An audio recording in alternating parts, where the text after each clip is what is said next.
Hello student, welcome back in Nishan classes online tutorial.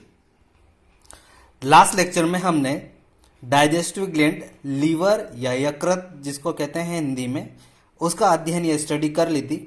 Third जो पाचन ग्रंथि आती है उसे बोलते हैं पैनक्रियाज या अग्नाशय। पैनक्रियाज जो है वो शरीर की दूसरी सबसे बड़ी पाचक ग्रंथि होती है।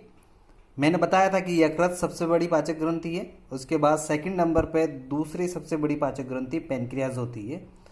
यह पत्ती के आकार की संरचना होती है जो कि डुओडीनम यानी कि ग्रहणी की दोनों भुजाओं के मध्य में उपस्थित होती है।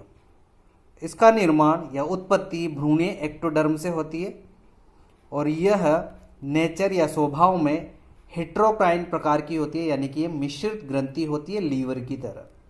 यानी कि यह एंजाइम के साथ साथ हार्मोन्स का भी स्त्रावण या सिक्रेशन करती है, यानी कि यह एंडोक्राइन प्लस एक्सोक्राइन दोनों प्रकार की ग्रंथि होती है। अग्नाशय ग्रंथि के शरीर को अगर मुख्यतः देखा जाए तो यह 4 भागों में बटा होता है। लास्ट वाला भाग है टेल, बीच में बॉडी, नेक और हेड वाला भाग। अग्नाशय के टेल वाले भाग पर स्प्लीन या प्लीहा उपस्थित होती है और इसके हेड वाला भाग जो है वो ग्रहणी से जुड़ा होता है। यहां पर पैनक्रियास जो है, अगर इसका छोटी सी काट कर इसके टीएस को देखा जाए तो इसमें 2 प्रकार के भाग दिखाई देते हैं, एक्सोक्राइन भाग और एंडोक्राइन भाग। मैंने बोला था कि मिश्रित ग्रंथि होती है, यानी एक्सोक्राइन और एंडोक्राइन दोनों प्रकार से यह कार्य करती है। एक्सोक्राइन भाग और एंडोक्राइन भाग में 2 प्रकार के कोशिका समूह पाए जाते हैं, जिसमें से एक्सोक्राइन भाग यानी बहिस्रावी भाग में जो कोशिका समूह होता है उसे हम लोग पैनक्रियाटिक एसिनाई कहा जाता है।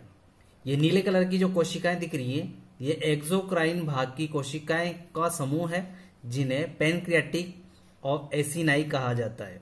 ये देखिए यहाँ पर पैनक्रियाटिक एसिनाई इनको कहा जाता है। इन एसिनाई कोशिकाओं के समूह की प्रत्येक कोशिका के द्वारा पैनक्रियाटिक जूस यानी अग्नाशय रस का स्त्रावण किया जाता है, जो कि अपनी अपनी जो कोशिकाएं होती हैं, कोशिकाओं का ग्रुप जो एसिनाई है, इनमें प्रत्येक कोशिका एक नलिका द्वारा इन पैनक्रियाटिक जूस को आगे की ओर दूसरी नलिका में भेजती है। ये देखिए इस डायग्राम में देखते हैं कि यहाँ पर जो पैनक्रियाटिक एसिनाई था एक कोशिकाओं का समूह, तो प्रत्येक कोशिका जो है एक वाहिनी या नलिका के द्वारा दूसरी नलिका में खुलती है। प्रत्येक कोशिका से जो नलिका निकल रही है इसे इंटरकैलेटेड डक्ट कहा जाता है, जो कि यहाँ पर इंट्रालोब्युलर डक्ट में आकर खुलती है। ये एक पूरा क्या होता है, लोब या पालिका कहलाएगी कोशिकाओं का समूह, जहां पर इंटरकैलेटेड डक्ट के द्वारा प्रत्येक कोशिका किसमें आकर खुलती है, इंटरलोबुलर डक्ट में। और इंटरलोबुलर डक्ट किसमें आकर खुलेंगी, ये इंट्रा है इंट्रालोबुलर डक्ट, और ये वाली जो है इंटरलोबुलर डक्ट में आकर खुलेगी। प्रत्येक कोशिका इंटरकैलेटेड डक्ट के द्वारा इंट्रालोबुलर डक्ट में खुलती है और इंट्रालोबुलर डक्ट इंटरलोबुलर डक्ट में आकर खुलती है। और इंटरलोबुलर डक्ट जो है वो मेन पैनक्रियाटिक ये वाली अग्नाशय वाहिनी में आकर खुलती है। तो इस प्रकार इन कोशिकाओं से जो अग्नाशय रस है वो कहाँ पहुंचा दिया जाता है, मेन पैनक्रियाटिक डक्ट या अग्नाशय वाहिनियों में, और यहां से फिर वो कहाँ स्त्रावित कर दिया जाता है, यहाँ पर डुओडीनम होती है, वहां डुओडीनम या ग्रहणी में स्त्रावित कर दिया जाता है। पैनक्रियास की एक्सोक्राइन पार्ट में जो पैनक्रियाटिक एसिनाई कोशिकाएं थी जिनके द्वारा अग्नाशय रस जो है स्रावित किया जाता है, इसका पीएच 8 से 8.8 तक होता है, यानी कि यह क्षारीय होता है। और इस पैनक्रियाटिक जूस यानी अग्नाशय रस के अंदर कुछ एंजाइम ट्रिप्सिनोजन, अमाइलेज, लाइपेज और प्रोटीज एंजाइम उपस्थित होते हैं। इन एंजाइम का काम होता है भोजन का पाचन करना। इन एंजाइमों का निर्माण जो हमारे एंडोप्लाज्मिक रेटिकुलम होती है उनके राइबोसोम में होता है। तो यहां पर हम लोग कह सकते हैं कि अग्नाशय का जो एक्सोक्राइन पार्ट है, इसमें जो कोशिकाओं का समूह था पैनक्रियाटिक एसिनाई, इनका मुख्य कार्य क्या हुआ? भोजन का पाचन करना, क्योंकि इन कोशिकाओं से एंजाइम का स्रावण किया जाता है। दूसरा भाग आता है इसका एंडोक्राइन पार्ट, जिसमें हार्मोन का सिक्रेशन किया जाता है, क्योंकि इनमें जो उपस्थित कोशिकाओं का समूह है उनको हम लोग लैंगरहैंस की दीपिकाएं या आइसलेट ऑफ लैंगरहैंस कहा जाता है, जिनके द्वारा हार्मोन का स्रावण किया जाता है। यहाँ पर डायग्राम में देखिए, ये ग्रीन कलर का कोशिकाओं का पूरा समूह है जो कि एंडोक्राइन वाला भाग है, अंतःस्रावी वाला भाग। देखियो इन कोशिकाओं के पास कोई ट्यूबुलर लाइक स्ट्रक्चर नहीं, यानी ट्यूब लाइक स्ट्रक्चर नहीं है, ये अंतःस्रावी होती है। ये अपना जो भी स्रावण है वो डायरेक्ट किसके अंदर कर देती है? ब्लड कैपिलरीज, यानी कि ब्लड केशिकाओं के अंदर, यानी कि डायरेक्ट ब्लड स्ट्रीम के अंदर ये अपना स्रावण करती हैं। एंडोक्राइन होने की वजह से ये हार्मोन का स्रावण करती हैं, और इन कोशिकाओं का समूह जो है, जो एंडोक्राइन वाले भाग में है, इन्हें आइसलेट ऑफ लैंगरहैंस या कि लैंगरहैंस की दीपिकाएं कहा जाता है। इस डायग्राम में देखिए, यहाँ पर जो ये वाली कोशिकाएं हैं ये पैनक्रियाटिक एसिनाई हैं, जो कि एक्सोक्राइन वाला भाग था। फिर मैंने बोला था अंदर एंडोक्राइन वाला भाग, जिसको आइसलेट ऑफ लैंगरहैंस यानी कि लैंगरहैंस की दीपिकाएं कहा। तो इस वाले कोशिका समूह में यानी आइसलेट ऑफ लैंगरहैंस में 4 प्रकार की कोशिकाएं पाई जाती हैं। इसमें परिधि की ओर पाई जाने वाली कोशिका जो है वो होती है अल्फा सेल, और इन्हीं के बीच में बीटा सेल उपस्थित होती है। यहाँ पर देखना है डार्क ग्रे कलर की है, वो तो अल्फा सेल, और इनके बीच में यहाँ पर देखिए ये लाइट ग्रे कलर की है, ये बीटा सेल होती हैं। और उसके बाद इनके अंदर की ओर तीसरी सेल जो होती है वो डेल्टा सेल उपस्थित होती हैं। ये देखिए डेल्टा सेल होती है, ये डेल्टा सेल है, ये बीच बीच में उपस्थित होती हैं। इसके अलावा कुछ कोशिकाएं होती हैं जो इनके मध्य में कहीं भी स्थित होती हैं, उन्हें पीपी सेल कहा जाता है। तो ये 4 प्रकार की कोशिकाएं आइसलेट ऑफ लैंगरहैंस के अंदर पाई जाती हैं। तो सबसे पहले लेते हैं अल्फा सेल। यह मैंने बताया था कि उस आइसलेट ऑफ लैंगरहैंस के अंदर परिधि की ओर स्थित थी, और इनके द्वारा ग्लूकागोन हार्मोन का स्रावण किया जाता है, जिसका मेन कार्य क्या होता है? रक्त में उपस्थित जो ग्लूकोज शर्करा है, रक्त में उपस्थित जो ग्लाइकोजन शर्करा है उसको ग्लूकोज में रूपांतरित करना।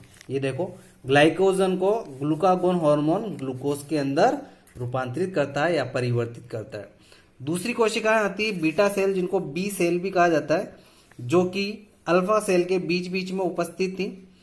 इनके द्वारा इंसुलिन हार्मोन को स्रावण किया जाता है। इनका मुख्य कार्य क्या हो जाता है? ग्लूकोज का या कार्बोहाइड्रेट का उपापचय या मेटाबॉलिज्म करना, यानी कि ये शर्करा जो उपस्थित होती है, यानी ग्लूकोज के रूप में जो शर्करा उपस्थित होती है ब्लड के अंदर, वह इंसुलिन के द्वारा ग्लाइकोजन में परिवर्तित कर दी जाती है। अगर इंसुलिन की मात्रा ज़्यादा होती है तो ये ग्लूकोज का पाचन ग्लाइकोजन में बहुत ज़्यादा करता है। इसकी वजह से हमारे ब्लड स्ट्रीम के अंदर ग्लूकोज की कमी हो जाती है, उसको हम लोग इंसुलिन आघात कहते हैं। दूसरा कारण है कि इंसुलिन की अगर कमी हो जाए तो ग्लूकोज का डाइजेशन यानी मेटाबॉलिज्म नहीं हो पाता और ग्लाइकोजन नहीं बन पाता है, तो ब्लड के अंदर ग्लूकोज की यानी शुगर की मात्रा बढ़ जाती है और इसकी अतिरिक्त मात्रा मूत्र के साथ निष्कासित होने लग जाती है। इस स्थिति या बीमारी को हम लोग शुगर की बीमारी या डायबिटीज या मधुमेह कहते हैं। इंसुलिन की कमी की वजह से मधुमेह और इंसुलिन की अधिकता की वजह से इंसुलिन आघात रोग उत्पन्न होता है। ये बीटा सेल के द्वारा सिक्रेट किया जाता है। उसके बाद थर्ड सेल जो आती है लैंगरहैंस और आइसलेट में, वो है डेल्टा सेल, जो कि मैंने बोला था कि अंदर की ओर स्थित होती हैं अल्फा सेल के बीच में। इनका मेन कार्य होता है सोमेटोस्टेटिन तथा पैनक्रियाटिक गैस्ट्रिन और सीरोटोनिन हार्मोन का स्रावण करना। इसमें जो मेनली है वो सोमेटोस्टेटिन हार्मोन का यह सिक्रेशन करती हैं। इसका मुख्य कार्य होता है कि यह हार्मोन जो है इनहिबिटरी होता है, यानी कि इनहिबिट करता है ये। इसका मुख्य कार्य होता है कि अल्फा और बीटा सेल जो है इनके द्वारा जो स्रावित पदार्थ है उनको ये कंट्रोल करती है, यानी कि अल्फा और बीटा सेल के स्रावण को कंट्रोल करता है कौन? सोमेटोस्टेटिन। या डायरेक्ट हम लोग बोल सकते हैं कि डेल्टा सेल क्या करती है? अल्फा और बीटा सेल के द्वारा स्रावित होने वाले पदार्थों को कंट्रोल करती है। चौथे प्रकार की सेल थी जिसको पीपी सेल बोला था, एफएफ या पी सेल भी कहा जाता है इसको। ये जो है बीच में कहीं भी उपस्थित थी, बहुत सारी थी। इनके द्वारा जो है वो पैनक्रियाटिक पॉलीपेप्टाइड का स्रावण किया जाता है। तो यहां पर अग्नाशय ग्रंथि के अगर कार्य की बात करें तो इसमें दो भाग होते हैं, एंडोक्राइन और एक्सोक्राइन भाग, जिसमें दो प्रकार की कोशिकाएं हमने देखी थी, लैंगरहैंस की दीपिकाएं और एसिनाई। तो एंडोक्राइन भाग में क्योंकि मैंने बोला था कि यहाँ पर कोई नलिकाएं नहीं होती इन कोशिकाओं में, डायरेक्ट ब्लड स्ट्रीम में ही अपना स्रावण करती हैं। तो एंडोक्राइन वाले भाग में जो कोशिकाएं वो हार्मोन का सिक्रेशन करती हैं, और हार्मोन का कार्य क्या होता है? यहाँ ब्लड स्ट्रीम में शुगर यानी कि शर्करा का नियमन करना। तो अग्नाशय के एंडोक्राइन वाले भाग का मुख्य कार्य क्या हुआ? यह ब्लड स्ट्रीम यानी रक्त के अंदर शर्करा का नियमन करती है। इसका एक्सोक्राइन वाला भाग है जो कि एंजाइमों का स्रावण करता है, और एंजाइमों का कार्य होता है फूड को, भोजन को विघटित करना। तो यहाँ पर एक्सोक्राइन वाला भाग का कार्य होगा भोजन का पाचन करना।